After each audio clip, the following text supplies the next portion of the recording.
오구리캡 1985년 3월 27일생, 지방전적 12전 10승, 중앙전적 20전 12승으로 다회 출전, 다회 우승했던 말입니다. 평범한 집안에서 태어나 어릴 때부터 몸이 약해 스스로 일어나지 못했고 목장 직원이 초유를 먹이며 키웠습니다. 오구리의 몸은 삐쩍 골았었고 발굽은 외형이 기형이라 매번 깎아줘야 했기 때문에 사람의 도움 없이는 유년 시절을 보낼 수 없을 정도였습니다. 그러나 해가 거듭되면서 식욕이 폭발하고 발굽 교정으로 어느 정도 몸이 갖춰지자 오구리캡은 1987년 지방경마로 데뷔하게 됩니다. 오구리가 지방경기를 휩쓸자 중앙에서도 소문이 났고 1988년 사이시라는 마주가 나타나 오구리를 2천만원에 사들여 중앙경마에 데뷔하게 됩니다. 중앙경마 시절 페가수스 리그를 시작으로 좋은 성적을 보여주었고 88년 그의 다크호스 타마모 크로스와 천왕산 가을에서 붙게 됩니다. 하지만 결과는 참패. 이후 마주는 타마모를 이기고 말겠다며 오구리를 가혹하게 훈련시켰고 재팬컵에서 맞붙었으나 결국에는 서력하지 못하고 또 지고 맙니다.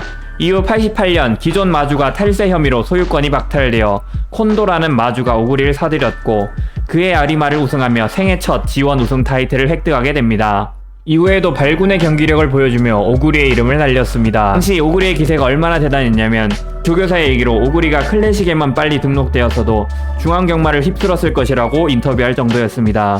3대 마주 덕에 뒤늦게 클래식 등록 절차를 밟았으나 19년 돌연 인대염이 발생하여 재활을 시작, 그해 9월 올카마에서 다시 우승하며 성공적인 복귀 경기를 하였습니다. 그러나 인대염 후유증이 재발했고 이후의 이야기는 오구리가 왜 괴물말로 불렸는지 설명해주고 있습니다. 몸이 성하지 않은 상태에서 3달이라는 짧은 기간에 6전의 경기를 더 치렀기 때문입니다. 카라츠카 기념에서는 부상에도 불구하고 슈퍼크웨이크를 상대로 2착을 해냈으며 경기 직후 뒷다리 부상이 있었던 것이 발견되었습니다. 짧은 치료 이후 다시 복귀한 천왕상에서 11착이라는 대참패를 겪게 되고 그러한 실적을 내고서야 오구리가 더 이상 뛸 수 없다고 판단을 내렸는지 은퇴 이야기까지 나오게 됩니다. 오구리 팬덤의 은퇴 협박과 더불어 마주도 더 이상 무리한 스케줄을 강행하기가 어렵다고 판단하였고 인기 투표 1위를 하기는 했으니 팬들의 기대에 대한 부응이라는 명목으로 90년도 아리마를 은퇴 경기로 하겠다라고 선언합니다. 은퇴 경기인지라 성적에 크게 신경 쓰지 않고 가벼운 마음으로 출전했는데 오구리는 여기서 기적을 쓰며 우승했고 화려한 은퇴를 하게 됩니다.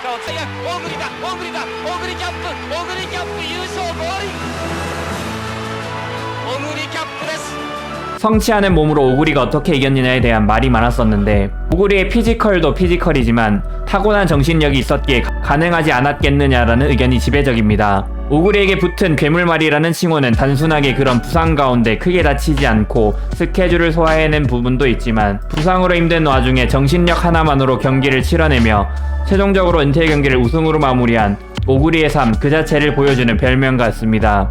보잘것없는 시골 밴드리 출신 오구리캡, 수조 혈통의 반란, 당대 여심들의 마음을 훔쳤던 잘생긴 야수, 인게임에서 더트와 잔디 상관없이 강력한 성능을 발휘하는 오구리캡. 키워두면 성능 하나 확실한 이 명마 한번 키워보시겠습니까?